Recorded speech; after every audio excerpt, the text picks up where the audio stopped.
Morning students, today we will continue our topic creation of agency. First point is agency by express agreement. Express means in writing or through words, means verbal or in written form. A contract of agency may be created by an express agreement when a principal appoints an agent either by words spoken or written to represent and act for him. An express agency is created. Then no particular form or set of words is required for appointing an agent. When a person gives a power of attorney to another person, an express agency is created. Creation of agency में हम different forms को read करेंगे कि कैसे है जो agency का contract है क्रिएट होता है। फर्स्ट पॉइंट मैं आपको क्या बता रही हूँ कि एक्सप्रेस अग्रीमेंट। एक्सप्रेस में क्या होता है, या तो हम किसी को रिटन फॉर्म में कहते हैं कुछ, या फिर हमें थ्रू वर्ड्स कहते हैं। तो जब कुछ ऐसा कॉन्ट्रैक्ट होता है दो पर्सनस के बीच तो उसे हम बोलते हैं agency bye express agreement. Next is agency bye implication. Agency bye implication means क्या है कि जो रिलेशन है प्रिंसिपल का और एजेंट का, it need not be constituted and can arise by implication of law. जब लॉ के द्वारा कोई चीज़ को इम्प्लीमेंट किया जाता है तो हमें बोलते हैं इसको एजेंसी बाय इम्प्लीकेशन। मीन्स कुछ सर्कमस्टांसेस ही ऐसी अराइज हो गई कि हमें कॉन्ट्रैक्ट है जो क्रिएट करना पड़ा। लाइक कोई ऐसी कॉन्ट्रैक्ट में होता है था ना, वो वहाँ पर क्या करता था, लॉ ही क्रिएट करता था कॉन्ट्रैक्ट को। ऐसे ही क्या है एजेंसी बाय इम्प्लीकेशन में है। Next is implied agency. Implied, express implied. Implied क्या होता है, सर्कमस्टांसेस की वजह से। Agency by estoppel. In many cases agency may be implied from the conduct of parties though no express authority has been given. Contract create हो गया लेकिन कोई एक्सप्रेस अथॉरिटी यहाँ पर क्या है, नहीं गिवन है। When the principal allowing permits, permit होता है अलाउ करना, a person to act in a certain business in his name or on his behalf, such a principal is stopped from denying the authority of a supposed agent to bind him. इसको मैं आपको example से समझाती हूँ। Like where A has so acted by his conduct to let B, ठीक है, A ने क्या कर दिया, to let B to believe that he has appointed C as his agent. A ने बी को बोल दिया कि तू मेरे साथ कॉन्ट्रैक्ट कर ले, जो सी है वो मेरा एजेंट है। He will be stopped from disputing his agency. अब वो क्या है, स्टॉप्ड हो गया डिस्प्यूटेड हिज एजेंसी, क्योंकि उसने डायरेक्टली और इनडायरेक्टली बता दिया है कि मेरे बिहाफ पर अब कौन काम करेगा, सी काम करेगा। तो वो अपने रिस्पॉन्सिबल से क्या हो गया है, स्टॉपल हो गया। Then agency by holding out. जब हम किसी और पर्सन को राइट देते हैं उसे बोलते हैं holding out. Agency bye necessity. Like husband wife का रिलेशनशिप है, तो अगर हस्बैंड ने किसी के साथ प्रॉमिस किया है तो उसके बिहाफ पर कौन है, वाइफ है। तो वो क्या है, एजेंसी बाय नेसेसिटी, जब कोई सेकंड कंडीशन रिमेन्ड ही नहीं रहती।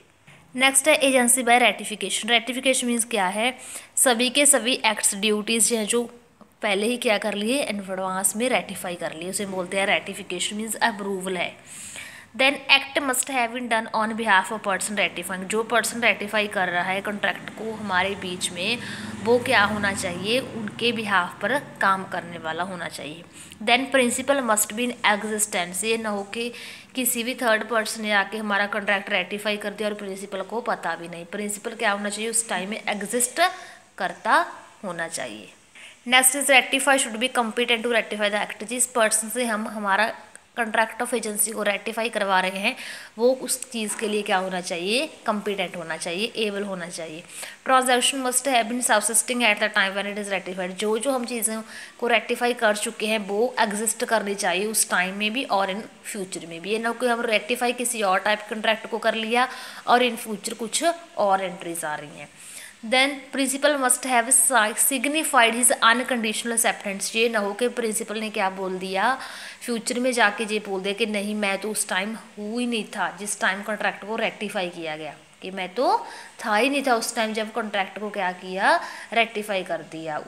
तो प्रिंसिपल क्या होना चाहिए, उस टाइम भी अवेलेबल होना चाहिए और बाद में भी उसकी एक्सेप्टेंस क्या होनी चाहिए, अनकंडीशनल होनी चाहिए। अनकंडीशनल होता है जब हम किसी को कह सकते हैं कि हो भी सकता है, नहीं भी, तो वो कंडीशनल है। लेकिन जब 100% ट्रू है, नॉट पर प्रोबेबिलिटी, उसे हम बोलते हैं अनकंडीशनली किसी चीज़ को एक्सेप्ट करना। Then ratification may be expressed or implied. Ratification must have been made with the full knowledge of all material fact. जितनी भी इंपॉर्टेंट इन्फॉर्मेशन है सभी के सभी क्या होनी चाहिए, डिस्क्लोज्ड होनी चाहिए. होल ट्रांजैक्शन को रेक्टिफाई करना है, रीजनेबल टाइम के साथ करना है और वॉइड और इलीगल नहीं होनी चाहिए. जो भी रेटिफिकेशन की थी हमने कर ली उसे हम बोलते हैं बीत चुकी या फिर बीती रेटिफिकेशन. उसे हमने क्या करना है, कम्युनिकेट करना है. Next, ratification must not injury third person. किसी भी पर्सन के वो अगेंस्ट नहीं होनी चाहिए. और क्या होनी चाहिए, relates back to date of the act of agent. Agent के एक्ट्स और प्रिंसिपल के एक्ट्स के बिहाफ पर रेटिफिकेशन करनी है. रेटिफिकेशन का मीनिंग क्या है, रेटिफिकेशन मीनिंग होता है कि हमने जितनी भी मटीरियल इन्फॉर्मेशन है उसको डिस्क्लोज भी कर दिया और वेरीफाई भी कर लिया. नेक्स्ट टॉपिक है सब एजेंट. सब एजेंट कौन होता है, सेक्शन 191 डिफाइन करता है सब एजेंट को. सब एजेंट एक ऐसा पर्सन होता है जिसे अपॉइंट करता है एजेंट. जैसे प्रिंसिपल को अपॉइंट करता है, प्रिंसिपल अपॉइंट करता है एजेंट को, ऐसे ही सब एजेंट को अपॉइंट करता है एजेंट. तो हम बोल सकते हैं कि जैसा रिलेशनशिप प्रिंसिपल और एजेंट के बीच में होता है ऐसा ही कुछ रिलेशनशिप है जो एजेंट और सब एजेंट के बीच में होता है. सब एजेंट के लिए प्रिंसिपल कभी भी लायबल नहीं होता, रिस्पॉन्सिबल नहीं होता. क्यों, क्योंकि उसे अपॉइंट किसने किया है, एजेंट ने किया. उसके सभी के सभी एक्ट्स के लिए तो कौन रिस्पॉन्सिबल होगा, एजेंट होगा, प्रिंसिपल कभी भी नहीं होगा. क्योंकि प्रिंसिपल ने एजेंट को अपॉइंट किया है, सब एजेंट को नहीं. सब एजेंट को तो एजेंट ने किया है तो एजेंट ही लायबल है. नेक्स्ट है हमारे पास सब्स्टिट्यूटेड एजेंट. सब्स्टिट्यूटेड एजेंट वो होता है जिससे प्रिंसिपल अपॉइंट करता है. जब प्रिंसिपल को ये लगता है कि ये काम है जो ज़्यादा है इसे एक एजेंट नहीं कर पा रहा तो वो सब्स्टिट्यूट एजेंट को अपॉइंट कर लेता है. उसे सब एजेंट नहीं कह सकते, वो सब्स्टिट्यूटेड एजेंट है जो प्रिंसिपल के द्वारा अपॉइंट किया गया है. नेक्स्ट एक डिफरेंस है, मैंने आपको मेन पॉइंट बता दिया, एक बार इसको रीड कर लेना सब एजेंट और सब्स्टिट्यूट एजेंट का. बस आपने क्या ध्यान में रखकर इसको रीड करना है कि जो सब एजेंट है वो एजेंट का है और सब्स्टिट्यूटेड एजेंट है वो एजेंट की हेल्प के लिए प्रिंसिपल ने अपॉइंट किया है. इसके बाद आपको सभी के सभी पॉइंट्स वो ईजिली समझा जाएंगे. नेक्स्ट हमारा टॉपिक है agents duty to principal. Agents की क्या क्या ड्यूटीज़ होती हैं प्रिंसिपल के लिए. Duty to act according to principal direction. जैसा हमें बोला गया है वैसा ही काम करना चाहिए. प्रिंसिपल के डायरेक्शंस के अकॉर्डिंग काम होना चाहिए.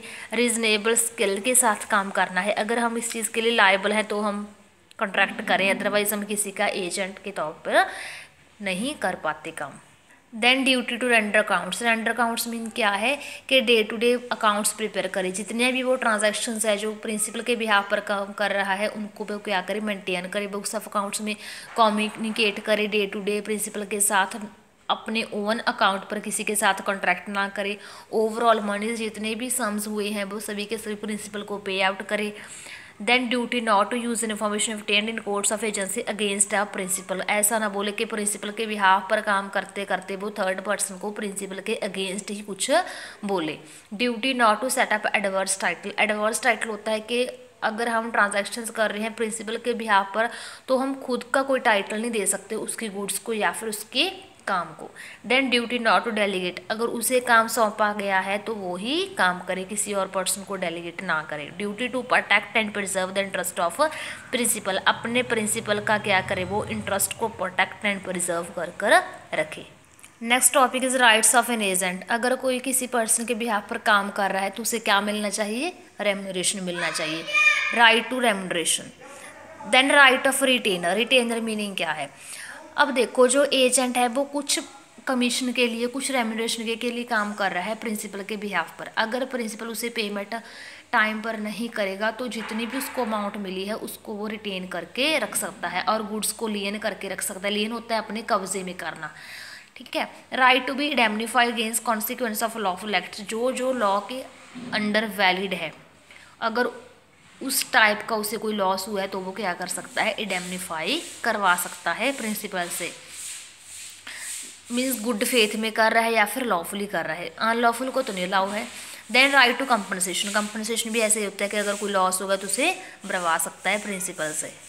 नेक्स्ट टॉपिक है टर्मिनेशन ऑफ एजेंसी। टर्मिनेशन होता है खत्म होना। एजेंसी कॉन्ट्रैक्ट कैसे खत्म हो सकता है? By agreement between the parties, by revocation of authority, by the principal. Principal ने ही कॉन्ट्रैक्ट को क्या कर दिया? रेवोकेट कर दिया, बंद कर दिया। क्यों? क्योंकि प्रिंसिपल के पास पावर होती है कॉन्ट्रैक्ट को कैरी ऑन करने के लिए या फिर ख़त्म करने के लिए।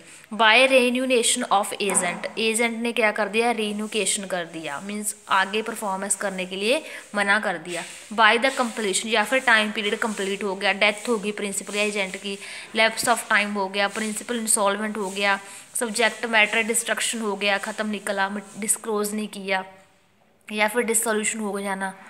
तो ये थे हमारे इंपॉर्टेंट टॉपिक्स एजेंसी चैप्टर के। नेक्स्ट क्लास में हम नेक्स्ट टॉपिक और नेक्स्ट चैप्टर स्टार्ट करेंगे। Thank you.